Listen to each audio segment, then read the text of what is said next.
تو آج معاشرے کا جو جتنا بڑا کرپٹ ہے وہ اتنی زیادہ مادی نعمتوں کے اندر مالا مال ہے. بھائی ٹرمپ جتنا نعمتوں میں ہے آپ تو نہیں ہو. دنیا کی لسٹ نکالیے جو دنیا کے سب سے زیادہ امیر ترین لوگ ہیں، جن کے گھر، جن کی گاڑیاں، آسائشیں. تو کسی مہذب بندے سے پوچھو کہ آپ ان کے راستے پہ چلنے کی قرآن میں دعا مانگ رہے ہو کہ صراط الذین انعمت علیہم، خدایا ان پر جن پہ تو نے اپنی نعمتوں کو نازل کیا. مراد کون سی نعمت ہے بندے خدا؟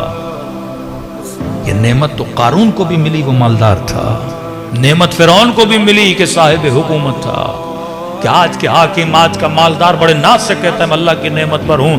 وَتُعِزُّ مَن تَشَاءُ وَتُذِلُّ مَن تَشَاءُ، کہ اللہ کی مرضی، جسے چاہے عزت دے، جسے چاہے ذلت دے. وہ عزت کسے سمجھ رہا ہے؟ مال کو. وہ عزت کسے سمجھ رہا ہے؟ حکومت کو. کہ کوئی ایم پی ایم این اے اور سینیٹر بنے گا اللہ کی دی ہوئی عزت ہے. بھائی اللہ کی نہیں ہے، کسی اور نے تجھے دی ہے خیرات کے اندر. عزت حکومت کا نام نہیں، نعمت نعمت مادی کا نام نہیں. کہ ہر مسلمان دن میں 10 مرتبہ یہ دعا مانگتا ہے اہدنا الصراط المستقیم صراط الذین انعمت علیہم، اے خدا مجھے نعمت والوں کے راستے پہ چلا. ارے یہ کون سی نعمت ہے؟ کہ یہ نعمت نعمت مادی نہیں، یہ نعمت نعمت معنوی ہے. یہ وہ نعمت ہے جو خدا نے زینب کو زندان شام میں مصلی عبادت پہ عطا کی ہوئی تھی. وہ یہ نعمت ہے جو اندھیری راتوں میں علی مصلی بچھاتے تھے. نعمت عبادت، معرفت کی نعمت. اور کہا کہ نشانی یہ ہے غیر المغضوب علیہم، یہ جو نعمت والے ہیں ان پہ میں خدا کبھی غضبناک نہیں ہوتا. فرعون صاحب نعمت لیکن شامل غضب خدا ہوا. اگر غضب نہ ہوتا تو اللہ اسے ڈوب کے موت نہ دیتا. قارون وہ مالدار تھا لیکن خدا نے اسے زمین بوس کر دیا. تو فرمایا ایسا بے دین مالدار اللہ کے غضب کے اندر ہے، اور ایسا حاکم جو بے دین ہے وہ بھی اللہ کے غضب کے اندر ہے. تو چاہے دنیا کی لاکھ نعمتوں کے اندر ہو لیکن اگر بے دین ہے، اگر اللہ کی اطاعت نہیں ہے تو تم پر غضب پروردگار عالم ہے. کہ کون سے نعمت والے؟ کہ یہاں نعمت سے مراد نعمت عبادت ہے، نعمت سے مراد نعمت اطاعت ہے. یہ نعمت کس کو ملتی ہے؟ جو مقام یقین پر پہنچ چکا ہے. ہم میں سے کوئی پوری رات ایک مردے کے ساتھ نہیں گزارے گا. تو آپ کہیں گے مولانا اس یقین تک کیسے پہنچیں؟ فرمایا یقین کی منزل علم کی وادیوں میں تیرنے سے ملتی ہے. پہلی بار کوئی چھلانگ لگائے گا دریا میں شاید ڈوب جائے، لیکن ریپیٹڈلی اگر پریکٹس کرتا رہے گا تو اس دریا میں تیراکی کو سیکھ جائے گا. تبھی فرمایا وَعْبُدْ رَبَّكَ حَتَّى يَأْتِيَكَ الْيَقِينُ، اللہ کی اتنی عبادت کر یہاں تک کہ تجھے مقام یقین عطا کرے. اسے کہتے ہیں ریپیٹیشن آف ایکٹ. اگر آپ کسی مردے سے ڈرنا نہیں چاہتے تو اس کا آسان فارمولہ، کراچی میں بھی کئی لوگ ہیں جو مردوں سے نہیں ڈرتے. وہ کون ہیں؟ وہ ہے غسال، مردشور، جس کا کام مردوں کو دھونا ہے. اس کو بولو کہ کسی مومن کا انتقال ہوا، رات کے 2 بجے بھی آئے گا مردہ دھو کے جائے گا.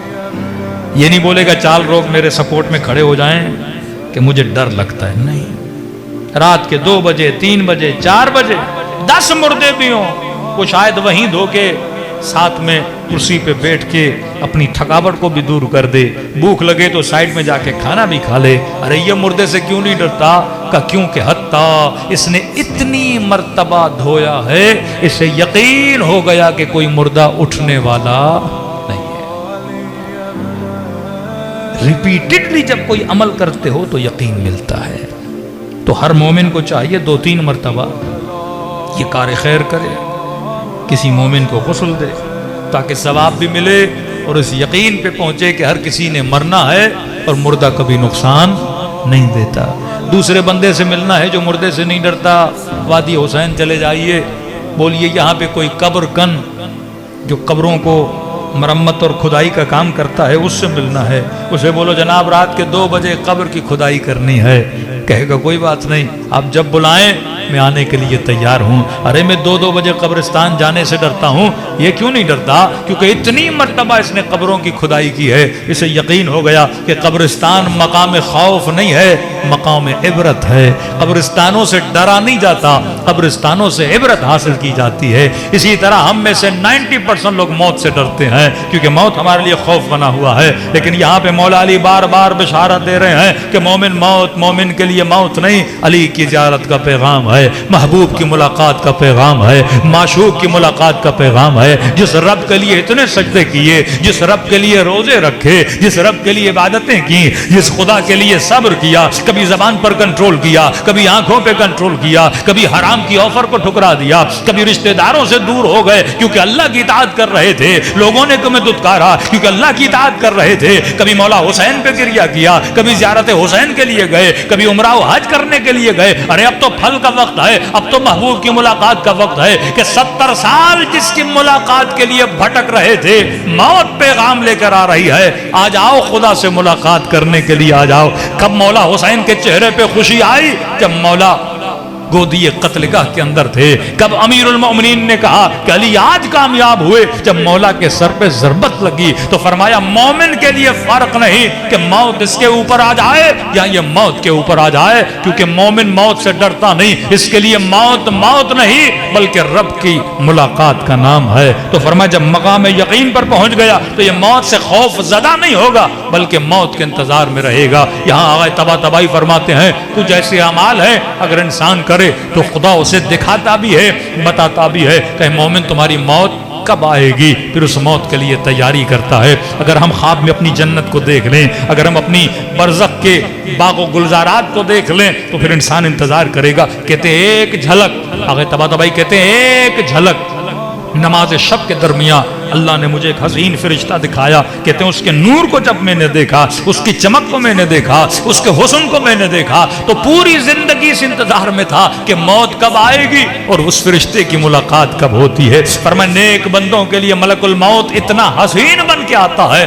اگر اس کے حسن کو خدا کائنات پہ آشکار کر دے تو لوگوں کے بدن سے ان کی روحیں پرواز کر کے چلی جائیں. تو فرمایا موت مومن کے لیے موت نہیں بلکہ رب کی ملاقات کا پیغام ہے. تو ہم ان مقامات پہ تب پہنچتے ہیں جب انسان مقام یقین پہ پہنچتا ہے. یقین تب آتا ہے جب انسان ریپیٹڈلی نیکیوں کو کرتا جاتا ہے. ہم 2 دن اچھی نمازیں پڑھتے ہیں پھر چھوڑ دیتے ہیں، 4 دن قبرستان جاتے ہیں پھر چھوڑ دیتے ہیں. ہر ہمسائے کے گھر میں موت کا پیغام آتا ہے اور آپ کو یہ بتاتا ہے کہ تو نے بھی ایک دن چلے جانا ہے. اگر آج وہ گیا کل تمہاری باری ہے، اگر آج وہ جوان دنیا میں نہیں کل تم نہیں ہوگے. تو فرمایا موت نہ بوڑھے کے لیے ہے نہ صرف بوڑھے کے لیے ہے. فرمایا موت نہ جوان دیکھتی ہے نہ بوڑھا دیکھتی ہے نہ بچہ دیکھتی ہے، اور یہ پیغام لے کر آتی ہے کہ اس انتظار میں نہ رہنا کہ بوڑھے ہوگے تو مرو گے. فرمایا میں کبھی بھی آ سکتی ہوں، تو لہذا ہر انسان کو ایسے تیار رہنا چاہیے جیسے حبیب ابن مظاہر موت کے لیے تیار تھے،